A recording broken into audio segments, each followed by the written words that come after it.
ऐसे मित्रों से सावधान रहो जो मित्र दगाबाज हों, जो मित्र आपको कहीं भी संकट में धक्का देकर के चले जाएं। ऐसे मित्रों से सावधान रहो। संपत्ति में सुख में आपके साथ रहें और आपके आगे पीछे घूमें। जो आपके पास संपत्ति नहीं है, संकट है, दुख है, आपत्ति पत्ती है, तो आपका साथ छोड़ दें। ऐसे मित्रों से पहले से सावधान रहो। स्कूल की छुट्टी जल्दी हो गई थी। दो बालक स्कूल से घूमते हुए जंगल में चले गए। जंगल में उन्हें बहुत आनंद आ रहा था। दोनों घनिष्ठ मित्र थे। अचानक वे पहाड़ की चोटी पर पहुंचे। एक बालक ने देखा कि सामने से शेर आ रहा है। वह बालक शीघ्रता से पेड़ पर चढ़ गया। दूसरे बालक ने नहीं देख पाया। बाद में देखा मेरा मित्र पेड़ पर चढ़ गया, क्या हुआ? शेर। तो उसने कहा तूने मुझे क्यों नहीं बताया? अब शेर दौड़ता आ रहा है, मेरी ओर ही आ रहा है, शिकार करेगा। उस बालक ने कहा अब क्या करूं, मेरा मित्र मुझे धोखा दे करके स्वयं चढ़ गया, मैं भी साथ में चढ़ जाता, बच जाता। उसे कोई उपाय नहीं सूझा। वह जमीन पर वहीं लेट गया और सांस रोक ली। शेर आया। शेर ने सूंघा। शेर की विशेषता बताते हैं कि वह शिकार अपना स्वयं करता है, दूसरे के द्वारा किए शिकार को भक्षण नहीं करता। मरे हुए को ऐसे नहीं मारता, उसे खाता नहीं।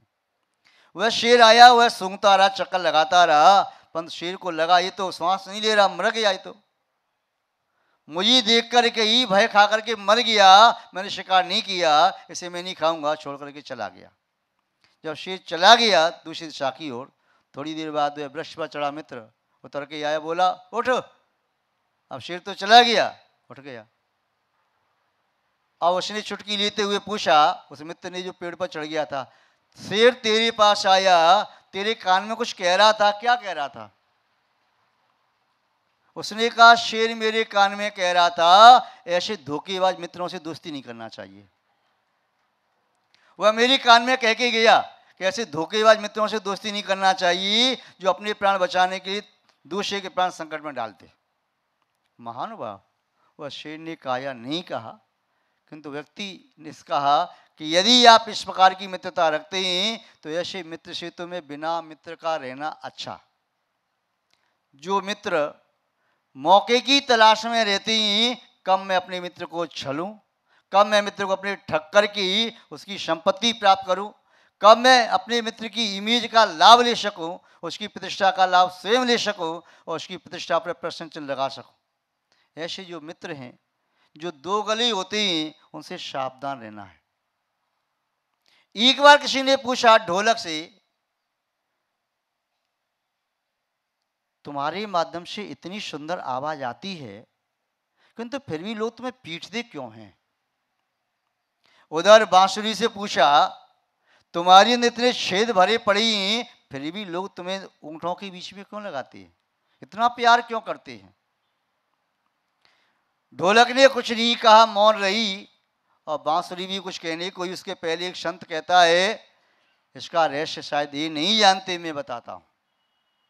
रहस्य ये है, ढोलक अपने अंदर छुपा करके कुछ रखी है, और जो अपने अंदर छुपा करके कुछ रखता है, बाहर से कवर है, अंदर से पोली है, कैसी है किसी को कुछ नहीं मालूम। तो जो अंदर में कुछ छुपा के रखता है, लोग उसे पीटते हैं। हृदय में छुपा के रखेगा तो डॉक्टर क्या करेगा? औजारों के माध्यम से हार्ट को ऑपरेट करेगा और फिर उसको फिर सिलाई कर देगा। और जिसके हृदय स्वच्छ होते हैं, निर्मल होते हैं, छल कपट नहीं होता है, यावत जीवन 60 साल, 70 साल, 80 साल, 90 साल और उससे ऊपर 100 साल, 98 और 100 से भी ऊपर वाले व्यक्ति हैं, मस्ती से जी रही हैं। उनकी जिंदगी फक्कड़, मस्त फकीर जैसी जिंदगी, अटक बैठक कुछ नहीं पड़ता। और जब छल कपट होता है तो कोई 40 में लुढ़क गई, कोई 45 में, कोई 50 में, 55 और 60 तक तो बहुत कम पहुंच पाते। जितना ज़्यादा छल कपट करेगा व्यक्ति, उसकी आयु उतनी कम हो जाएगी। जितना छल कपट करेगा उसका चेहरा बुझा बुझा सा रहेगा, चेहरे पर कांति नहीं होगी, चेहरा श्यामल हो जाएगा। छल कपट करेगा तो लोगों को उस आदमी के चेहरे में कभी शेर का चेहरा दिखाई देता है, कभी लोमड़ी का चेहरा दिखाई देता है, कभी श्वान का चेहरा दिखाई देता है, कभी बिलाव का चेहरा दिखाई देता है। उस इंसान में इंसान का चेहरा तो दिखाई देता ही नहीं। निश्चल रहता है, उसे कहीं भय नहीं। डरता हुए है जो छुपाता है अपने दोषों को, डरता हुए है जो गलती करके अपने आप को निर्दोष सिद्ध करना चाहता है, डरता हुए है जिसके अंदर में कुछ है बाहर में कुछ है, डरता हुए है जो सबके सामने अपनी गलती स्वीकार नहीं करता। व्यक्ति मृत्यु के समय रोता क्यों है? भगवान के सामने सिद्ध करना चाहता है मैंने कोई पाप किया ही नहीं, मुझे दुख क्यों मिल रहा है, किंतु पाप छुपा के बैठा है। जिसके जीवन का हिसाब किताब गड़बड़ होता है वह जिंदगी के अंत में रोता है। जिसके जीवन का हिसाब किताब गड़बड़ होता है वही निस्संदेह मृत्यु से घबराता है, कतराता है और जानता है कि आज तो मैंने पाप कर लिए, इस करनी का फल निस्संदेह मुझे नरक आदि दुर्गति की प्राप्ति होनी है। यहाँ तो मैं मनुष्य था, शान से जिया, ठाठ से जिया, प्रतिष्ठा के साथ जिया, लोगों ने जय जयकार किया, किंतु यहाँ का जय जयकार, यहाँ की प्रतिष्ठा, यहाँ की साख नरक में नहीं जाती। वहाँ तो नार के एक दूसरे के तिल तिल जैसे टुकड़े कर देते हैं। वहाँ तो एक पानी की बूंद पीने नहीं मिलेगी, वहाँ एक कड़ अन्न का दाना खाने को नहीं मिलेगा। वहाँ तो इतनी वेदना है, पृथ्वी को छूते ही ऐसी वेदना होती होती तड़प जाए। वहाँ का एक कण तिल के बराबर भी मिट्टी यहाँ पर आ जाए तो 24 मील के जीव मृत्यु को प्राप्त हो सकते हैं।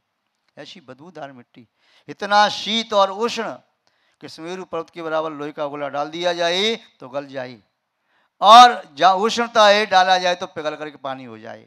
ऐसी वेदना प्राप्त होगी, ये सुन करके ही वह घबरा जाता है कि यहाँ तो मैंने छल कपट किया, कितनी लोगों को ठगा, उनके नाम कैसे लिखूं? बस अब तो उनके नाम लिख सकता हूं जो व्यक्ति मेरे ठगने से बाकी रह गए, मेरे संपर्क में आई जो कि मैं ठग नहीं पाया, 2-4 बाकी रह गए और सबको मैंने ठगा है। कि यहाँ तो ठग लिया, उसका परिणाम आगे भोगना पड़ेगा।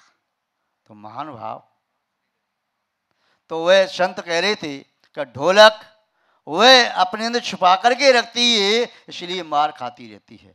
जो अपने हृदय में छुपा के रखता है उसके हार्ट का ऑपरेशन होता है। जिसका पेट कुछ गड़बड़ खाता है, अवक्ष खाता है, उसके पेट का भी ऑपरेशन हो सकता है। और जो सरल है, सहज है, शुद्ध है, न उसका पेट चीरा जाता न कभी हृदय चीरा जाता, जिंदगी भर ऑपरेशन नहीं हुआ। ऐसे कई पुरुष हैं, और तो और आपको सुनकर के आश्चर्य होगा। हमने ऐसे व्यक्ति भी देखे जो 80 साल से ऊपर, 90 साल से ऊपर जिए, अपने जीवन में कभी भी एक इंजेक्शन नहीं लगवाया और एक कोई एलोपैथिक की गोली नहीं खाई। ऐसे व्यक्ति भी देखे, ऐसे व्यक्ति भी थे पहले। आज भले ही ना हो, आज तो बालक जन्म होते ही उसे इंजेक्शन लगना प्रारंभ होते हैं। जन्म के बाद 4 वर्ष का नहीं हो पाया, चश्मा लग गया, कहीं कुछ हो गया, कहीं कुछ हो गया, और ज्यों ज्यों बड़ा होता जाता है, जवानी नहीं आती है, किशोर अवस्था के बाद बुढ़ापा आने लगता है। महान भाव, तो बांसुरी के बारे में कहा, ये बांसुरी भले ही छेदों से युक्त है, भले ही दोषों से सहित है, किंतु इसकी विशेषता है, इसमें जो कोई फूंक लगाता है जो कि तो उत्तम ध्वनि के माध्यम से बाहर निश्चित करती है, अंदर कुछ रखती नहीं। जो अंदर रखता है वह पीटा जाता है, और जो जोखी तो जीवन जीता है वह जिंदगी भर जीता है, और वही वास्तव में संसार में जीता है, अन्य सब तो पराजित है। महान भाव, हमें भी सरल बनना है, सहज बनना है, और सरलता सहजता का जो आनंद है, सत्य मानना करोड़ों की अरबों खरबों की संपत्ति में प्राप्त नहीं हो सकता। यदि छल कपट से आपने सोने का पहाड़ भी प्राप्त कर लिया, सुमेरु पर्वत के बराबर आपको सोना मिल जाए छल कपट से, तो सोना बेकार है, और निश्चलता के साथ यदि सूखी रोटी मिल रही है तो वह आपकी साकार है। महानुभाव, व्यक्ति कर्म सिद्धांत को समझे, उस पर विश्वास करे, तब निस्संदेह वह छल कपट नहीं करेगा। वह भूल जाता है कि मेरी करनी का फल मुझे ही भोगना पड़ेगा। जिसमें छल कपट करता है, बहाना खोज लेता है, मैं अपने लिए थोड़ी कर रहा हूँ, अपनी पत्नी के लिए मुझे पाप करना पड़ता है, अपने पुत्रों के लिए करना पड़ता है, रिश्तेदारों के लिए करना पड़ता है, मित्रों को संतुष्ट करने के लिए करना पड़ता है, ये बहाना खोज लेता है। एक डाकू की कहानी आपने सुनी होगी। एक जंगल में मुनि महाराज तपस्या कर रहे थे, बहुत उच्च कोटि के साधक थे। एक महीने में एक बार हार करने के लिए जाते थे, और जब नहीं मिला तो दूसरे महीने फिर तीसरे महीने, बीच में नहीं जाते थे। मुनिराज आकाश मार्ग से विहार करते हुए एक नगर के समीप पहाड़ की चोटी पर बनी गुफा में ध्यान करने लगे। वनमालिनी जाकर के राजा को समाचार दिया, मुनि महाराज का यहाँ आगमन हुआ है। राजा ने वह पूरे नगर में ढिंढोरा पिटवा दिया, ये घोषणा करा दी मुनिराज के दर्शन करने के लिए सभी जाएंगे। राजा, महामंत्री, सेनापति, यमात, सब राज दरबार, पूरी प्रिया, नगर सीट आदि सभी रथों पर सवार होकर के, हाथी पर सवार होकर के, रानियां डोलियों में बैठ करके, कोई अश्वारोही होकर के, कोई पैदल जंगल में गई। ऐसा लगा जंगल में ही कोई देश की स्थापना हो गई हो, ऐसा लगा स्वर्गों के विमान आ रही। मुनिराज की वंदना करके सभी लोग चले गए। राजाओं ने रतन चढ़ाए, किसी ने शेठ ने कुछ चढ़ाया और भक्ति पूजा की, चली गई। उसी पहाड़ की चोटी पर सामने वाली गुफा में डाकुओं का समूह ही रहता था। राजमार्ग पर वह जंगल से चलने वाले व्यक्तियों को लूटता रहता था। डाकुओं के मुखिया ने कहा, हम क्या छोटे छोटे लूटते ही, जिसके पास राजा आया, राजा चरणों में माथा रख रहा था, चढ़ा रत्न भेंट कर रहा है, ये तो बहुत बड़ा राजा होगा, कौन है, जाके देखते हैं। गुफा में पहुंचे यथार्थ दिगंबर मुनि महाराज। अब मुनि महाराज ध्यान पूरा करके आहार चरा के लिए निकल रहे थे। वह डाकुओं का सरदार कहता है, निकालिए, क्या है आपके पास। मुनिराज पहले तो मौन रहे, आहार चरा की मुद्रा में थे। दूसरी बार कहा, क्या देख रही हो, यहां से जीवित नहीं जाओगे, निकालिए, क्या है तुम्हारे पास। मुनिराज फिर भी निर्भीक खड़े रहे।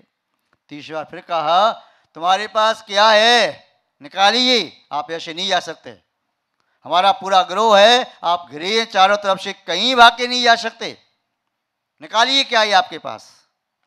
मुनिराज ने समझा कि इसकी होनार अब अच्छी आ गई, मैं हार तो बाद में अगले महीने कर लूँगा, पहले इसका कल्याण कर दो।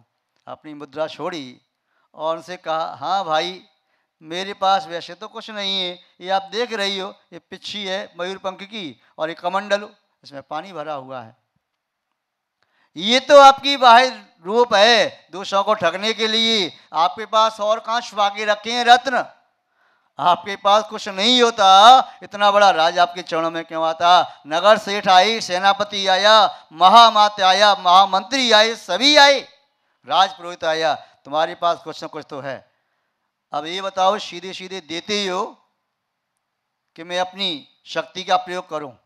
यह तो भाई मुनि महाराज अवधि ज्ञानी भी थे और रिद्धिधारी भी थे, चाहते तो आकाश मार्ग से ऊपर हो जाते और वे उसको संबोधन दे सकते थे, अपना चमत्कार दिखा देते, चमत्कार नहीं सहज प्रवृत्ति, किंतु नहीं, उनको लगा इसका कल्याण कैसे होना है, जिस युक्ति से होना है वैसे ही। मुनिराज ने कहा, देखो आपको लगता है मेरे पास कुछ है तो सही, क्या है, मेरे पास है दिव्य रत्न, जो रत्न स्वर्ग के देवों के खजाने में नहीं है, जो रत्न किसी भी राजा के पास नहीं है, चक्रवर्ती के पास भी नहीं है, पूरे भूमंडल पर किसी के पास रत्न ऐसे नहीं है, किसी राजा महाराजा के पास, किसी भी सेठ के पास नहीं है, वह रत्न मेरे पास है, निकालिए, फिर क्या बात है। ऐसे तो नहीं दे सकता, नहीं दे सकते तो देख लीजिए, आप अपने प्राणों को बचाइए, आपके प्राण नहीं बचेंगे, प्राणों की तो कोई परवाह नहीं है, किंतु रत्न में ऐसे तो नहीं दे सकता, मैंने बहुत परिश्रम से प्राप्त किए हैं, बड़े दिव्य रत्न हैं, एक नहीं 3 रत्न हैं, मुझे चाहिए। अरे तुझे एक भी मिल जाए ना तो कल्याण पक्का है, और एक ऐसा एक मिलेगा, उसके साथ दूसरा तो अपने आप आ जाएगा, तीसरा है उसके लिए थोड़ा ज्यादा मेहनत करनी पड़ेगी। वह कहता मुझे चाहिए, ऐसे तो नहीं मिलेंगे, देख लीजिए, आपको अपना जीवन प्यारा है तो चुपचाप दे दीजिए, जीवन तो प्यारा नहीं है, किंतु मैं रत्न आपको दे दूंगा। उन रत्नों को देने की विधि है। क्या विधि है?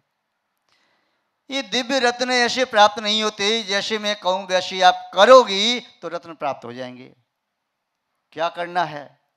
अपनी परिवार वालों से पूछिए कि आप जो कुछ कर रही, पूछिए कि मैं जो कुछ कर रहा हूं वह अच्छा कर रहा हूं या बुरा कर रहा हूं, और जो कर रहा हूं इसका फल क्या होगा, और इसके फल में कौन कौन जिम्मेदार है, कौन साझीदार है। ठीक है, उसने कहा, डाकों के मुखिया ने, ये चाल किसी और को सिखाना, मुझे बातों में लगा करके भागना चाहती हो, मैं ऐसे नहीं जाने वाला। मुंडराज ने कहा, मैं कहीं जाने वाला नहीं, मैं बातों में नहीं लगाता, तुझे रत्न चाहिए, मैं तो विधि बता रहा हूं। यदि आप भाग गई तो विश्वास रखो, मुझे विश्वास नहीं है, मैं आपको बांध करके जाऊंगा।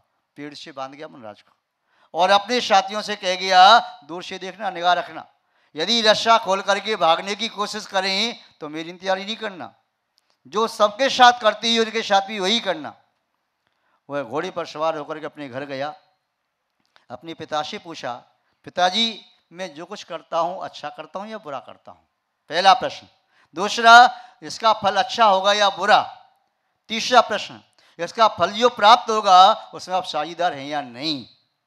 पिताजी ने आंखों में आंसू भर के कहा, बेटा क्या तू नहीं जानता, दुनिया जानती है, तू नहीं जानता, तू जो कुछ करता है बहुत बुरा करता है, और तेरी बुरी का फल बुरा ही मिलेगा, मैं इसमें शामिल नहीं होऊंगा।